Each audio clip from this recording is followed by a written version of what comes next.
Assalamualaikum warahmatullahi wabarakatuh. Beruntung sekali buat teman-teman yang nemuin video ini, karena di dalam video ini itu menjelaskan ciri-ciri Nabiullah kita, Nabi Muhammad SAW. Buat teman-teman yang nyimak videonya, jangan di skip-skip ya. Syukron. Dahinya Rasulullah lebar, alis Nabi hitam melengkung seperti lingkaran hilal, tidak menyatu. Di antara dua alis Nabi itu ada urat saraf merah. Kalau Nabi marah ketawa, kelihatan. Hidung Nabi mancung dengan ujung kecil. Di atasnya terdapat cahaya. Sahabat yang menceritakan. Di atasnya ada cahaya gitu? Ya, enggak, nampak kayak ada cahaya, terpancar cahaya. Dan kalau dilihat Nabi tidak diperhatikan dari jauh, dikirain mancung ke atas. Nabi SAW, pola matanya ini yang putih banget, yang hitam banget. Bulu mata Rasulullah itu panjang, pipi Nabi lembut, jenggot Nabi lebat, mulut Nabi lebar. Lebar kenapa? Menunjukkan fasih berbicara. Karena orang makin kecil mulutnya susah ngomong, susah kedengaran, ini kayak kumur-kumur nggak jelas. Tapi kalau mulutnya makin besar, itu menunjukkan fasih berbicara. Nabi bergigi rapih, kayak embun. Ya. Kemudian kata sahabat, kalau Nabi bicara kayak ada cahaya keluar di antara gigi beliau. Masya Allah. Rasulullah SAW kalau berjalan cenderung ke depan, tubuhnya cenderung ke depan. Dia jalannya cepat, langkahnya panjang, dan cenderung ke depan. Karena jalannya cepat, sahabat lari mengejar Nabi. Saking cepatnya. Akhirnya Nabi bilang, kalian di depan, aku di belakang. Nabi bersama orang yang sakit, orang sepuh, orang yang tua, sakit, lemah. Itu mereka berjalan di belakang Rasulullah. Kemudian Rasulullah SAW, kalau kita perhatikan beliau, dada sama perutnya rata. Itu menunjukkan Nabi itu olahraga. Artinya beliau itu sedang berjalan.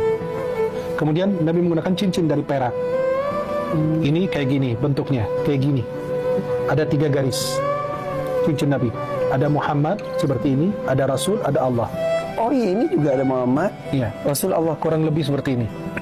Cincin yang digunakan Rasul. Sedikit. Jelas? Maka cincin Rasulullah itu dari perak. Itu 3 baris. Muhammad, Rasul, Allah. Baris pertama Muhammad, baris kedua Rasul, baris ketiga Siapa yang Allah. bikin itu? Itu dibikin untuk Nabi SAW, bukan hanya cuma buat khusus cincin doang. Cincin Nabi SAW di sini. Oh gitu. Oh dibalik. Balik. Itu sunnahnya dari Nabi begini. Oke. Maka sebagian ulama pakainya begini. Di kelingking. Ya. Dan Nabi SAW itu dipakainya bukan cuma hanya buat sekedar cincin, tapi sekalian Cap, stempel. Maka kalau anto, Kak Irfan, lihat stempel Nabi itu persis kayak gini, kurang lebih. Berarti kebalik dong tulisannya, karena kalau di stempel itu kan harus jadi kebalik. Enggak, nanti dia kan kebaca di Kak. Muhammad di bawah, Rasul, Allah. Karena stempelnya pas. Oke. Di kelingking juga, Ya. kanan kiri. Iya. Ini semua karena ada riwayat dari para Dari sahabat kan mereka yang menceritakan.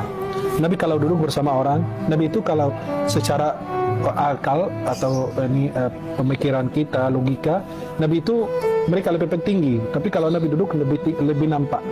Itu sebagai mukjizat. Kenapa? Biar tidak ada yang lebih nampak dari Nabi. Tidak lebih. Padahal tingginya sama. Mereka mungkin lebih tinggi juga. Lebih nampak. Itulah kemuliaan untuk beliau. Oke. Kalau Nabi SAW menunjuk tidak menggunakan telunjuk atau jempolnya seperti ini, fulan gitu enggak. Nabi menggunakan seluruh telapak tangannya. Kalau manggil orang adabnya tinggi begini. Hai fulan. Kalau Nabi takjub diginiin tangannya. Aneh. Atau takjub beliau. Kalau Nabi berbicara diginiin tangannya. Nabi SAW lebih banyak menunduk dibanding melihat ke atas. Lebih banyak berpikir dan merenung. Nabi SAW jarang berbicara. Dan kalau berbicara tidak berlebihan dan tidak kurang, pas. Kalau berbicara memulai dengan memuji Allah, mengakhiri dengan memuji Allah lagi.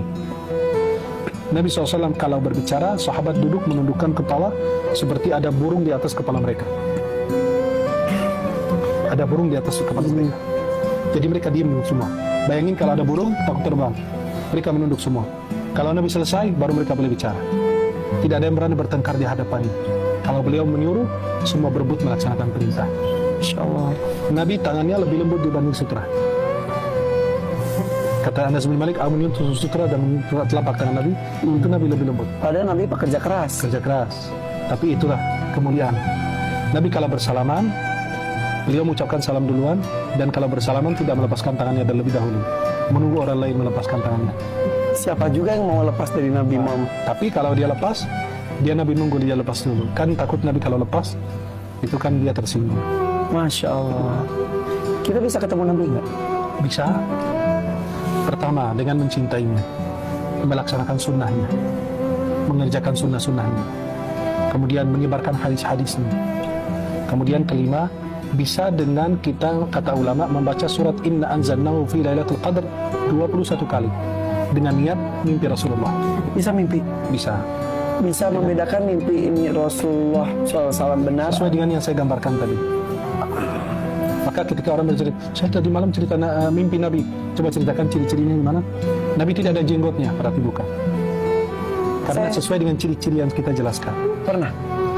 Ya, Tidak boleh ceritakan katanya. iya, lebih bagus disembunyikan. Maka gini, kalau mau mimpi Nabi, baca Inna anzalnahu fi lailatul qadr 21 kali. Atau baca surat Ya Ayyuhal Muzammil 41 kali dengan niat mimpi Rasulullah. Atau baca Inna a'tainakal kautsar 1000 kali malam Jumat dengan niat mimpi Rasulullah. Semoga videonya bermanfaat. Jangan lupa untuk berbanyak sholawat di setiap harinya. Yang cita-citanya sama seperti aku, pingin banget rasanya mimpi bertemu dengannya. Allahumma sholli ala sayyidina Muhammad wa ala alihi sayyidina Muhammad. Istajib do'ana ya Rabb. Jazakumullah